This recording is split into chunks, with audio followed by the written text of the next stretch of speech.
Hello student, good morning. Standard है 8, subject है हिंदी। उसमें पार्ट है दूसरा ईदगाई। तो स्टूडेंट, आज हमने ये जो पार्ट है दूसरा ईदगाई, ये मैंने आपको इसके पहले की वीडियो में पढ़ा दिया था। इसके क्वेश्चन और आंसर भी करवा दिए थे। और आज मैं आपको ये व्याकरण है ना, वो करवाने वाली हूँ।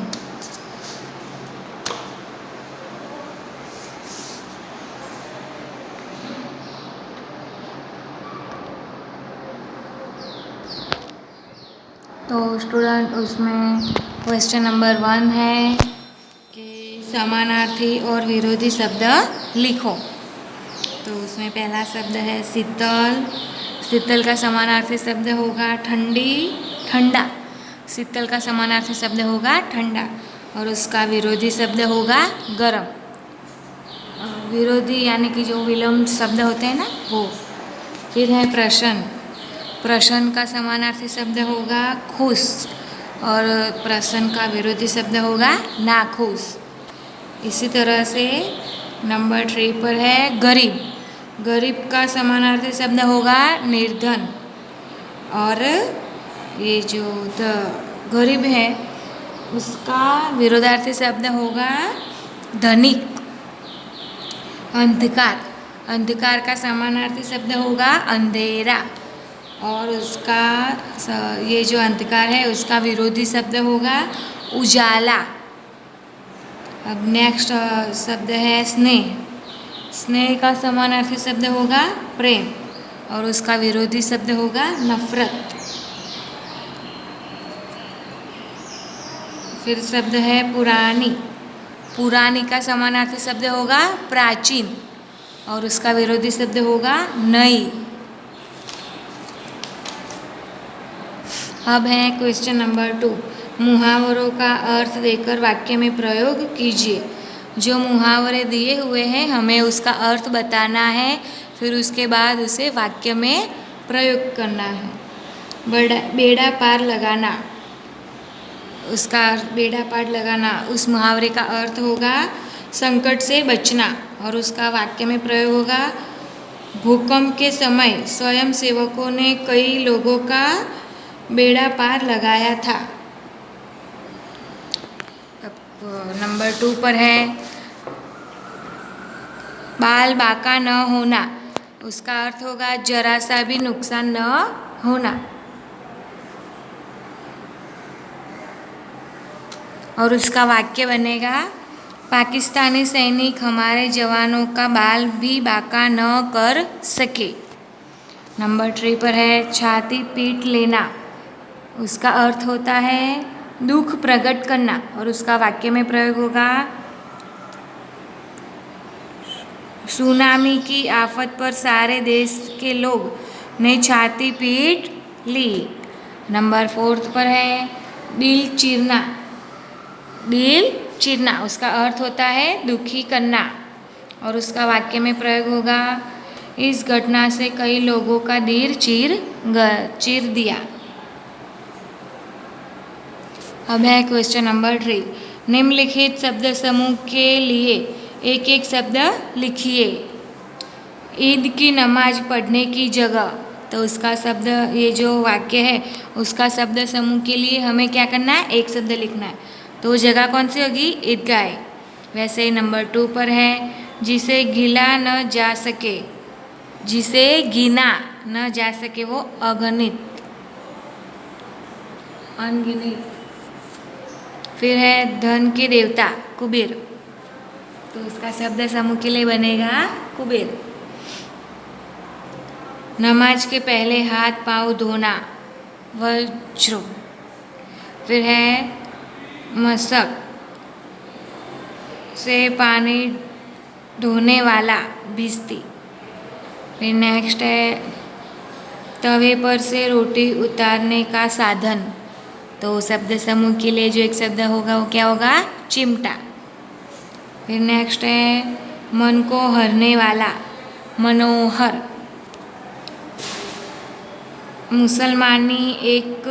मुसलमानी वर्ष का 9वां महीना यानी कि रमजान। चमड़े का पानी भरने का थैला, मशक। फिर नेक्स्ट है नंबर 10, अच्छी अच्छी चीज़ें खाने की आदत वाला, चटारो, चटोरा, जिसमें जिम्मेदारी नहीं है, नासमझ, उसे क्या कहते हैं, नासमझ। वह लोग जहाँ जन्म लेने लेने वाले मरते हैं, मृत्यु लोग। फिर क्वेश्चन नंबर 4 है, निम्नलिखित शब्दों के वचन बदलिए। जो शब्द दिए हुए हैं हमें उसका वचन बदलना है, मतलब कि ये एक शब्द में दिए हैं तो हमें उसके बहुत वचन में बताना है। जूता, जूता है वो एक है तो उसका होगा जूते, जूते यानी कि बहुत सारे। फिर है चिमटा तो उसका होगा चिमटे। फिर है चरखी, चरखी का होगा चरखिया। कुत्ता तो उसका होगा कुत्ते। रोटी तो रोटी का होगा रोटियाँ। फिर है रेवड़ी तो उसका होगा रेवड़िया। खिलौना तो उसका हो गया खिलौने। फिर है अस्थि तो उसका हो गया अस्थिया। मिठाई तो मिठाइया। पंखा तो हो गया उसका वचन परिवर्तन में क्या होगा, पंखे। फिर लास्ट में है दुआ तो दुआ का होगा दुआएं। अब क्वेश्चन नंबर 5 है, निम्नलिखित शब्दों के लिंग परिवर्तन कीजिए। हमने अभी क्या किया था, वचन परिवर्तन किया था। जो एक वचन में था उसे हमने बहुत वचन में बताया था। अब ये क्या है, लिंग परिवर्तन करना है, यानी कि जो पुरुष होगा उसको हमें स्त्री में बदलना है और जो स्त्री होगा उसे हमें पुरुष में बदलना है, उसे बोलते हैं लिंग परिवर्तन करना। तो उसमें फर्स्ट है बुढ़ा तो उसका होगा बुढ़िया। राजा तो उसका होगा रानी। लड़का तो लड़की। भगवान तो भगवती। बैल तो उसका होगा गाय। ऊंट, ऊंट का होगा ऊँटनी। घोड़ा का होगा घोड़ी। बाप का होगा माँ। हाथी का होगा हथनी। दादा का होगा दादी। मियाँ तो बीबी। माता तो पिता। धोबी तो धोबन। निम्नलिखित प्रश्नों से कर्तृवाचक संज्ञाएं बनाइए। रोजेदार पंक्तियों में खड़े थे तो उसका उत्तर क्या होगा, रोजेदार। उसी तरह से नंबर 2 पर है, तेली की दुकान पर तेल मिलता है तो होगा तेली। फिर है वे वकील से मिले तो उसमें क्या आएगा, वकील। भिश्ती पानी भरता है तो भिश्ती आएगा। अब नंबर 5 पर है, हमारे गांव का दुकानदार प्रामाणिक था तो उसमें आएगा दुकानदार।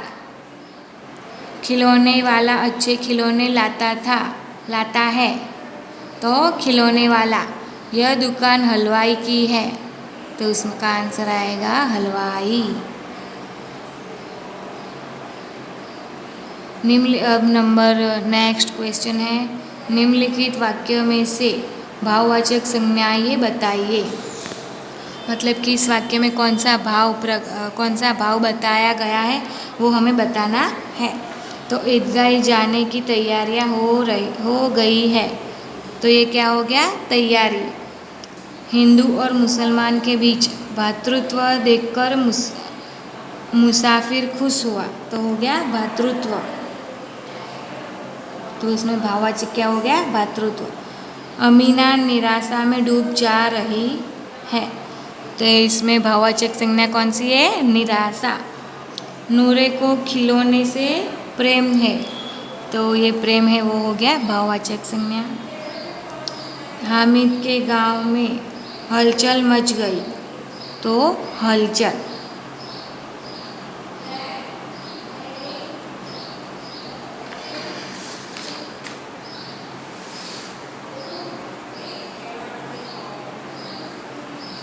अब नेक्स्ट है, निम्नलिखित वाक्य कौन कहता है ये लिखिए। तुम डरना नहीं अम्मा, मैं सबसे पहले आ जाऊंगा। तो ये कौन कहता है? हामिद। यह चिमटा कितने का है? ये कौन कहता है? हामिद। 6 पैसे लगेंगे। ये कौन कहता है? दुकानदार। यह चिमटा ये चिमटा क्यों लाया बुद्धू? इसका क्या करेगा? ये कौन कहता है? मोहसिन। अब नेक्स्ट है, जरा अपना बिस्ती तो ज़मीन पर गिराओ, सारी पसलियाँ चूर चूर हो जाए बच्चों की। तो उसका क्या? ये कौन कहता है? हामिद। तो यह चिमटा कोई खिलौना है? ये कौन पूछता है? महमूद। अब नेक्स्ट है, खिलौना क्यों नहीं है? ये कौन कहता है? हामिद। मेरी खंजरी से दो आने के, जरा अपना चिमटा दो, हम भी देखें। तुम हमारा बिस्ती लेकर देखो। ये कौन कहता है? महसिन।